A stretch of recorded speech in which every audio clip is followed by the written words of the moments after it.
Alrighty guys, it's Mark on the 17th of March 2017, so depending on when you listen to this, could be pretty old already, hope not. Just want to do an overview today of the first unit in for us, the new counselling diploma. So the new diploma is called CHC51015, so the 51015. And it replaces the old one, obviously, that's obsolete as per the 1st of June or the 7th of June officially, 2017. The new unit, 17 units still.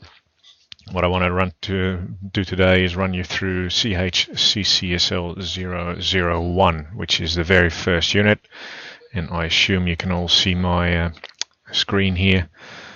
First unit, all about the counselling relationship. That's it. The start, that's the most important thing, so I'll run through it. I'm going fairly fast, just highlight a couple of important points to you, and that'll be it. Okay, so the unit overview, what you'll be learning in this unit, and there's a bucket load of readings in the back, is, what is counselling. Won't stop and stand still too much there. That's just for you to read. What I do want to discuss a bit more is Section 2, a structured approach to counselling, and what are the counselling responsibilities in Section 3. Want to stop and stand still a little bit longer there to give you an idea of what we need to focus on when it comes to your practicals and when it comes to theory questions. So I'll use the student assessment guide that we have as well. Currently we're on version 1 because we're not running, we haven't been running this one for too long.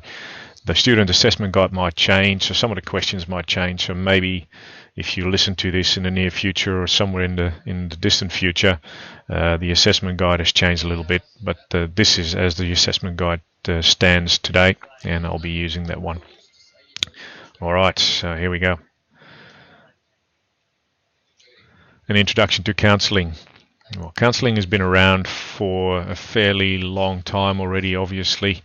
There's lots of stuff already going on when you look at the history of counselling.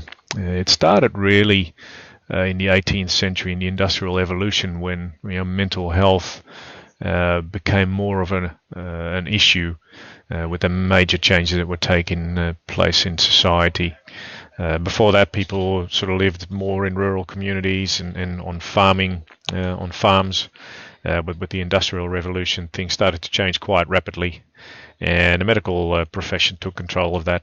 And slowly but surely, psychiatry emerged, and from that point forward, psychotherapy evolved. So that's really quick, the history. You don't need to know too much about it, but definitely read up on it. It's a fascinating piece of history, especially if you see how fast it developed over the years. Okay, counselling theories. That's something that will definitely come back over time. Counselling theories are important. Well, why are they important? Well, they are. That's just a simple fact. You need to know about a couple that stand out, and I'll run through them pretty quick. The psychoanalytic ones, that's Freud mainly, looked at people from a point of view is that there are things in their subconscious past that have caused stuff that is still bugging them, and that's how therapy developed from that point forward. Then there is the behaviorist line of thinking more than anything, who looked at diseases from everything can be explained from behavior. So if we want to change stuff, we just need to change behavior.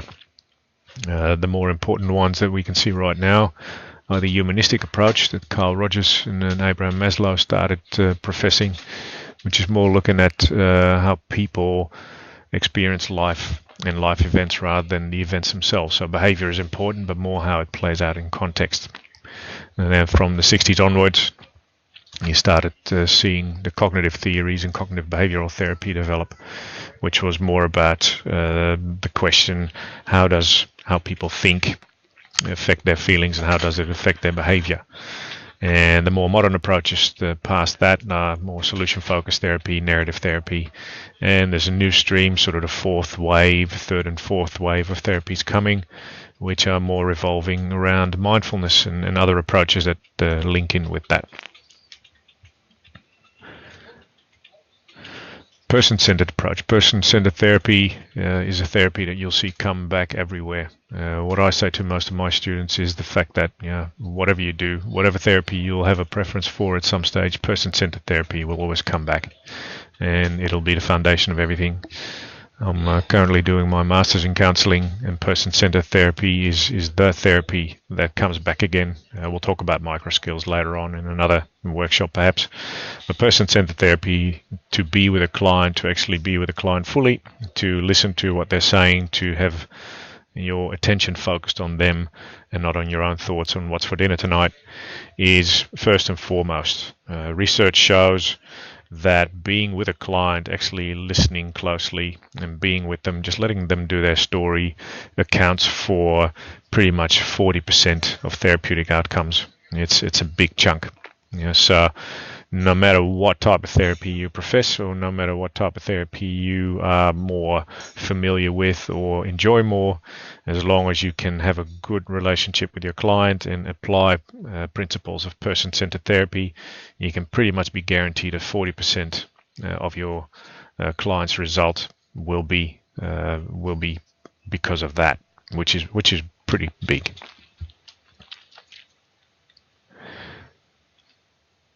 All right, let's go through this now. Person-centered therapy, it's all about facilitating a process of change. That's what you will learn. Person-centered therapy says, look, clients need to be in the here and now. That's where they can experience their feelings, can experience their problems. That's where they can be honest with themselves and with you. And because of that, once you allow that process to take place, you'll be able to promote a client's self-awareness and self-esteem, and their growth, their change will happen. So have a good read of that one. This will come back in more detail in further units, but you definitely want to have a good idea about what person-centered therapy is and does.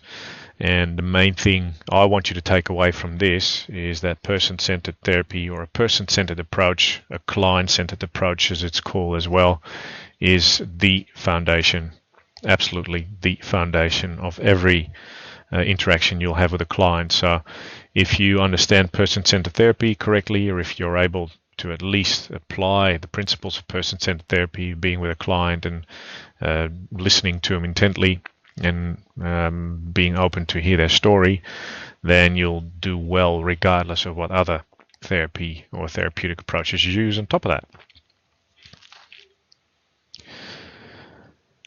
Okay, that section about counseling skills and the counselor-client relationship pretty much revolves around that. That is what I would say the application of person-centered therapy. So have a good old read, because this will be coming back. A good one for you as well is to read parts of Ivy and Ivy, the light blue book, Ellen Ivy and Mary Ivy. They are considered the experts when it comes to micro skills. Their book, Intentional Interviewing and Counseling, and the subtitle is Facilitating Client Development in a Multicultural Society, is the textbook that deals with that. There's another one that's pretty good, Geldart and Geldart, Basic Personal Counseling. That's a good book to have as well. Introductory. If you don't get it with your studies, just go and buy it, Book Depository, or just find it on Amazon, or find it on fishpond.com, or wherever you buy your books. Get those books. So Ellen Ivy, Mary Ivy, Intentional Interviewing and Counseling, and the other one is Geldart and Geldart, Geldard, Geldart and Geldart, Basic Personal Counseling. Make sure you get those. That's where the micro skills are covered in more detail.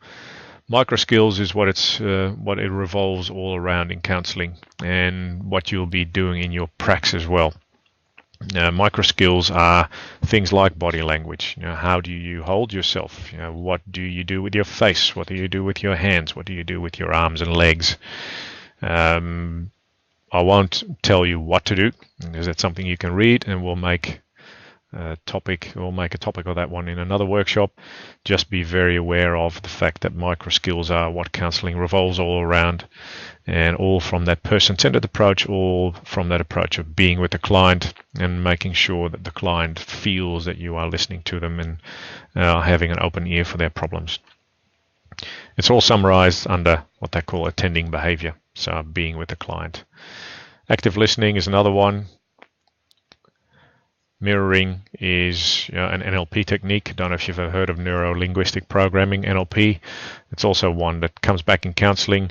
Mirroring is a simple one where you pretty much parrot, like the bird, parrot what the client is doing in your body position. So if they cross their legs, you can cross your legs. If they sort of start leaning forward or backwards, you can do the same thing. Now, don't do it mechanically or robotically because that looks pretty stupid, but you can use it to your benefit. Just look at people in a bar, for instance, in a cafe.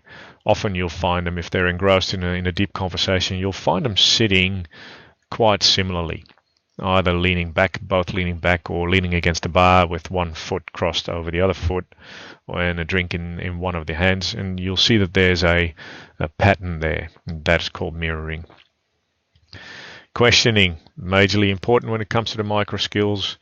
What I find in practicals and even in my own practice as a counselor, and I've been at it for a while, too many closed questions. We seem to ask questions like, is it, or can it be that, or are you this or that, or could you this or that, and the answers are usually yes or no. Or a question that doesn't really allow for another answer. How old are you, in a way, is a closed question because it just has one answer. Or when were you born? That's just one answer as well. In counseling, you'll find everything is about open questioning, and those are the questions that I call the what, where, why, when, how questions. What, where, why, when, how. What made you do this, or why did you come to see me today, or when did that happen, and what influence did it have on you, etc., etc. Reframing is another way of looking at a client's issues, just reframing it in a certain way, restating, restatement, making sure, or at least trying to help a client to have a different point of view on things, or showing them a different point of view. And acceptance and respect, that's a biggie. No matter what a client comes to you with, it is a problem and they want help for that, and you are the one that is the professional that's going to give them that help. All right, we'll keep on going with this one. That was section 1. It's all about introduction, and this is exactly what it is. Oh, look, here's the book as well, Ivy and Ivy. Definitely, you either might get it with your pack. If you don't get it, just buy it. It's well worth the investment. And the Geldard and Geldard one. John McLeod's book is a book that I'm currently going through for my Masters in Counseling. Very thick, very useful, but I'm not sure if you need it at this stage. If you want to continue your studies, it's an absolute must-have. It's one of the counseling Bibles. It's about 600 pages, I think. Definitely buy that one if you are serious about continuing on your counseling studies or your counseling profession. Otherwise, stick with Ivy and Ivy for a while, and the Geldard and Geldard basic personal counseling book. They will help you out. And obviously, in the readers in the back, there's plenty of introductory information. So what do I want you to take away from this first section? Okay, a little bit of history. Read that. You'll see some of that come back in the questions. A little bit about, what is counseling really? What are the counseling theories that are out there? You'll come across all those in all your studies. Keep on going with them. You'll see them come back. And what is that person-centered approach? That's the absolute foundation of every good counseling conversation. What's in there?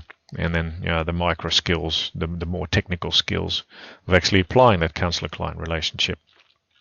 Right, that's section 1. Section 2, structured approach. Everything in counseling has a structure. And you go like, really? Is that true? Yes, that is true.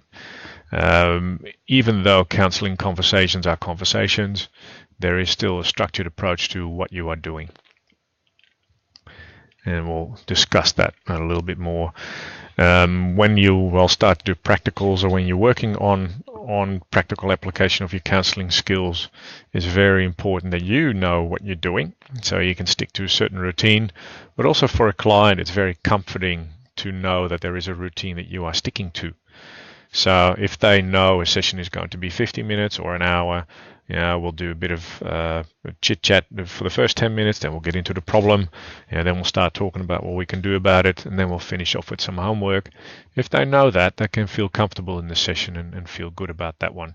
So structuring is important for both you from a professional point of view, but also for the client from a personal and safety point of view.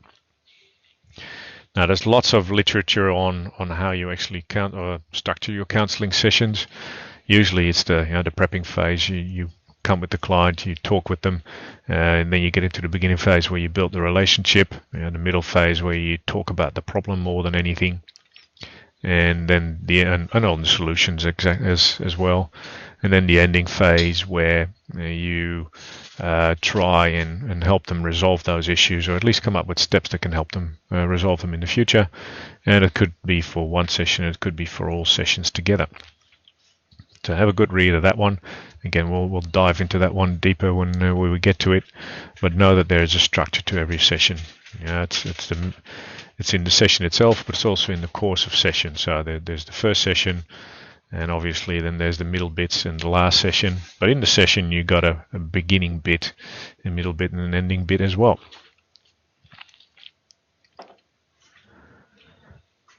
Now I'll let you read through all that. That is pretty clear.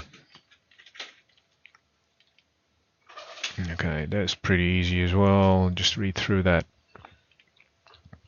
Counseling contract, that's one I want to stop and stand still at a little bit longer. Whatever you do with clients, ultimately that'll translate into a contract. Now, a contract doesn't have to be a written one, it could be a verbal one. You've got to be aware of the fact that there will be some form of contract, as in an agreement between you and the client about what's going to happen. Now, when you see a client for the very first time, you definitely want to have a written contract there to make sure that the client understands what their responsibility and rights are, but also for you to understand what your responsibility and rights are in relation to the client, and that everyone's clear about that.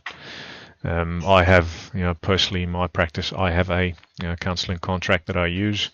Simple. It doesn't have to be more than 1 page, page and a half maybe, but it does outline my rights and responsibilities as a counselor, and also the client's rights and responsibilities, what they can expect from me. In the counseling sessions though, or in the counseling journey, you will have contracts as well, where you contract on things that you will do. You might come up with a piece of homework that the client says they will do in between sessions. Now that's a contract too. When you do that, it's more a verbal one, an informal one, but definitely is a contract. And contracting is an important accountability tool for clients to make sure they can be held accountable for what they say they were going to do. So make sure you got that in there. Here's an example of one. You don't actually need much more than this. If you're starting out on your own, I would suggest just nick this one, steal it, borrow it, whatever you want to call it. And as you move through your practice and find things that you want to add or take out, then go for it. But have something available there that the client actually signs as well. That's a really important point. Okay, I'll go through that one. That'll all come back later on. Again, this is just really an exploratory discussion of this unit. There's plenty to talk about when we get to the sessions. So this one, by the way, I'll step back to this one a little bit just to make it slightly easier for you. When you look at a session, Ivy and Ivy discuss a 5-stage model. They talk about the 5-stage model as in, okay, what's going to happen with clients? How are you going to work with your clients through their problems? So there's a point for having them tell their story. There's a point for first there's rapport building, obviously, that's always step one. Then there's a point where the client tells their story. Then there's a point where you do some goal setting. Then there's a point where you do some homework setting, and then there's a point where you close off. You can come up with all sorts of stages, but Ivy and Ivy talk about the 5-stage model in their work. On the other hand, it doesn't really matter how many stages. There's another one that talks about a 3-stage model. Again, it doesn't matter. As long as you know that there is a structure to sessions and that there is a way of doing certain things in a certain way, there's importance to that, and then you're doing well. And it makes it easy for you as well. If you know you're going to get a client in for the 2nd or 3rd session, and it's all about, okay, what have you done between last session and now? So, okay, what's bugging you still, or how did you go with that one? What do you want to talk about today? Let's talk about it. Okay, what are you going to do about that? What is the plan of action? And what are we going to do between now and next session? Then you are following a structured routine, and it works a treat. It makes it easy for you, makes it easy for the client, and everyone's happy.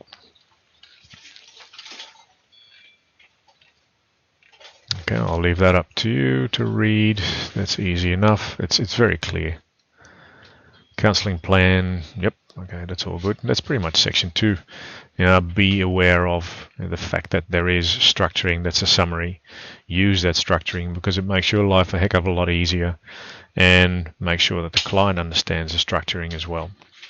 And that's something that comes back in the counselor responsibilities in section 3 as well, which is the last section I'll discuss today. Respecting the client is obviously a big thing. No matter what problems a client comes with, no matter what background the client has, no matter what ethnicity the client has, no matter what sexual orientation the client has, no matter what their style or their economic background is, they are worthy of respect. They are worthy of your respect, and you definitely want to treat them that way. Now, you can't help it, obviously, by being influenced. You'll be influenced by your own ideas, that your what I call 4 Ps have pumped into you: your parents, peers, professors, and professionals. They all have an influence on your life. You learn a lot from your parents, you learn a lot from your professors, you learn a lot from your peers, and you learn a lot from professionals. Now, they will give you certain ideas in life, and you can't help but take them into the counseling room. It's just the way it is. Now, be careful about it. Always still be open to other people's ideas, even though they seem completely contrary to yours or even weird in relationship to yours. It is their life that we're talking about right now, not yours. And that's something that will come back in later units when we talk about ethics. But the whole idea is, anyways, like, a client is worthy of respect. What you think about a certain thing is really not that important in relationship to what the client is coming for. So try and leave all your ideas at the door, and then later on get back to it or discuss it with your supervisor if it was a major deal. Client safety and well-being, that's an obviously one. Now, confidentiality and disclosure, I'll stand still and discuss that one a little bit longer. What you'll need to do, and that's something you'll see coming back in pracs time and time again, is that the client needs to be made aware of, and actually needs to be aware of, the fact that anything they say will be confidential. It will stay between you and them. That's not a whole truth and nothing but the truth, because there are exceptions to that rule, and a client needs to be made aware of those too. And that goes for both stuff that's been said and stuff that's been written. So what I do with my students, I try and teach them a spiel that I use, and again, mine is not perfect, but it's one that works. What I say to clients when they come in for the very first time, and they say, look, just before we start, this obviously after shaking hands, sitting down and giving them a glass of water or a cup of tea or coffee or something like that, you're getting into it. The first thing that I'll tell them is like, look, before we actually get into why you are here and what you would like to talk about, just a couple of pieces of housekeeping. Everything you say will remain confidential.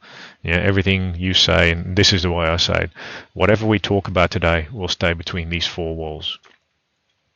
And that goes for stuff I write and stuff I say. There are a couple of exceptions. Risk of suicide, harm to self, harm to others, and criminal activities. If I sense that any of those is going on, I will actually take action that I deem necessary to maintain your safety, my safety, and everyone else's safety. Does that make sense? That's a really simple one. It's probably a bit short, but it doesn't matter. It works. So as long as the client understands that whatever you talk about stays between those 4 walls, remains confidential, that there are exceptions to that, and you can see them on the screen there, and that both goes for what's been written and what's been said. You can talk about the reporting or the documentation as well. So look, whatever we talk about stays confidential. And I will take notes. That's something else I mentioned. I will take notes, and those notes will remain under lock and key as well and be kept safe. Again, I might have to hand them over if they're subpoenaed by a court, but generally they are mine and mine alone, and no one will see them. Again, it's a point of safety for the client, so they understand what's going on and can feel safe to actually talk to you in openness. Well, we'll get more on that one in your practicals as well, but it's good to maybe look up online already a confidentiality spiel, so you can start making that part of your toolbox, your resource database, because you'll definitely be using it. Okay, counselor competence, that's an easy one. You got to make sure you know what you're doing. and that's in training. Counseling is still an unregulated profession, so you can pick a shingle up, hammer it on your door and call yourself a counselor, and no one will sue you for it. But if we want to give the counseling industry a good rap, if we want to make sure that counselors are actually highly trained professionals, we need to make sure that we are trained ourselves. So obviously you doing your diploma is a big step forward already.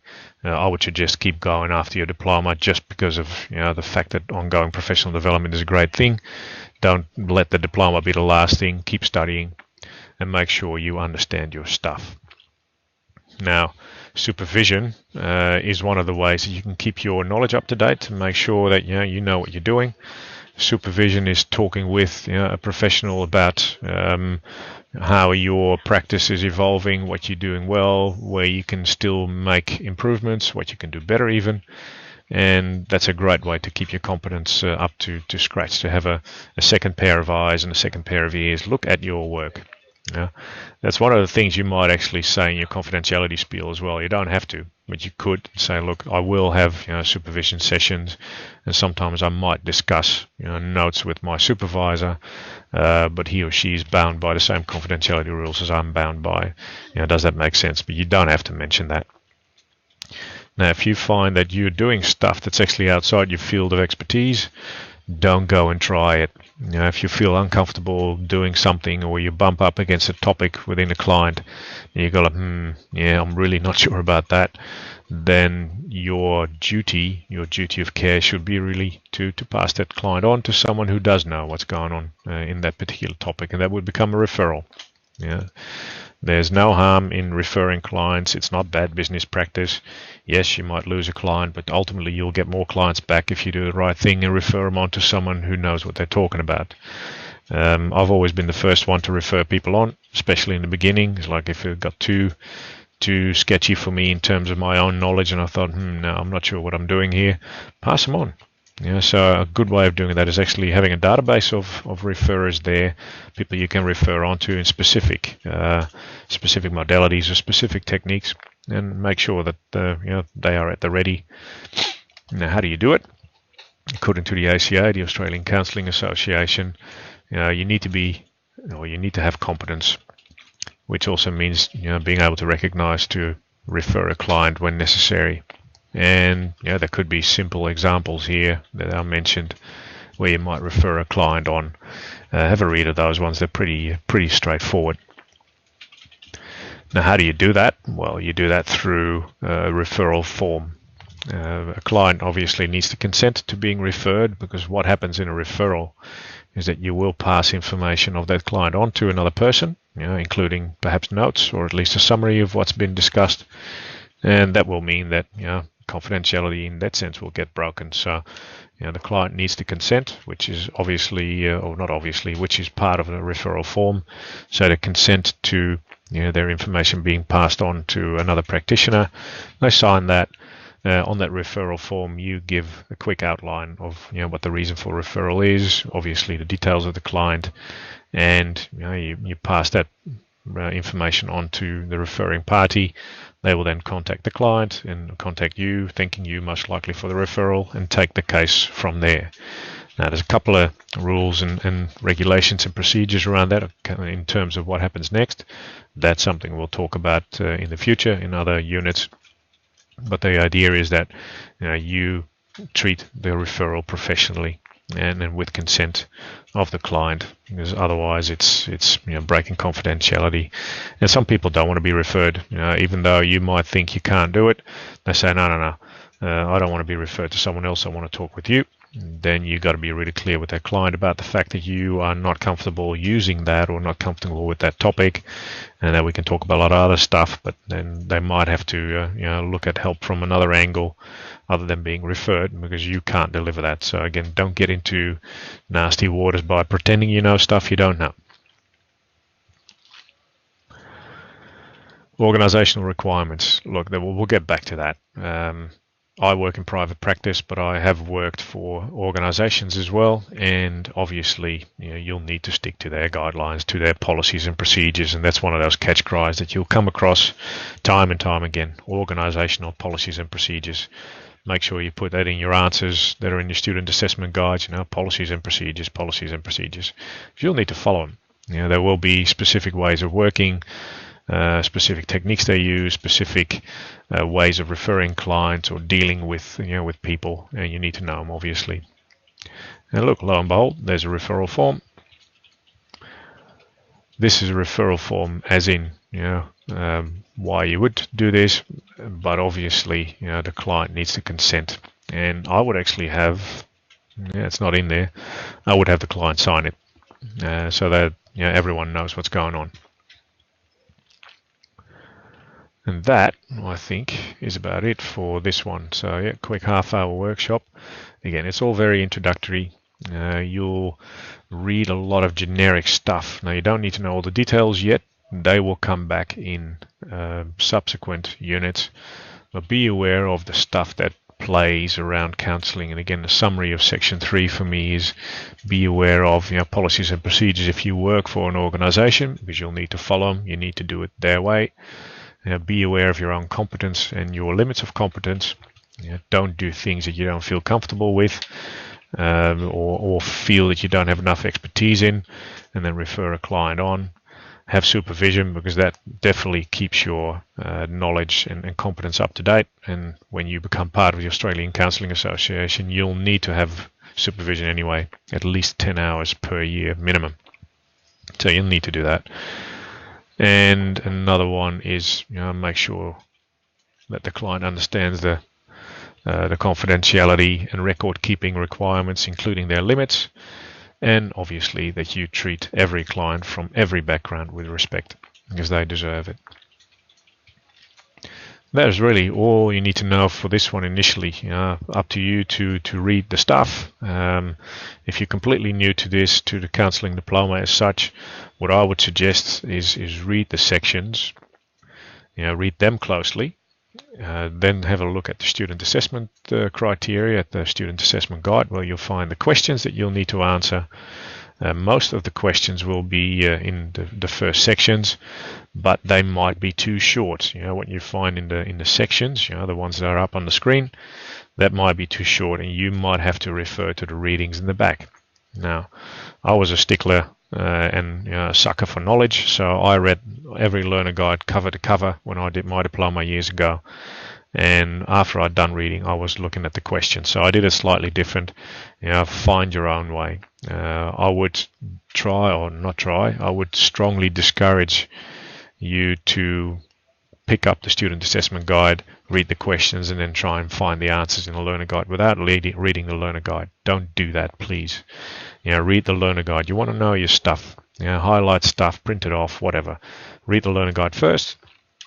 Then go, or at least the front sections, then go to your questions, see if you can find the relevant sections or the relevant sections for the answers, and do some extra reading to make sure you get a comprehensive answer, and then type it all out. That's the way I would do it. If you do it that way, you can't go wrong. You'll get successful marks coming back, and you'll go through the units quite quickly. Now, again, you don't have to understand everything that's in this very first unit. It's very overwhelming initially. There's a lot of information. Everything will come back in more detail in units to come. But have a good old read. Have a good old try at the learner guide questions in the first assessment, and see how you go. Questions, you can always ring me, text me, email me, or your tutor. If you're listening to this and I'm not your tutor, we're generally available for questions and answers, and you should be just fine. So that's about it for me today. Just have a good read, have fun on your journey on this very first one, and we'll talk soon, and we'll start doing workshops on other units as well very soon. All right, enjoy.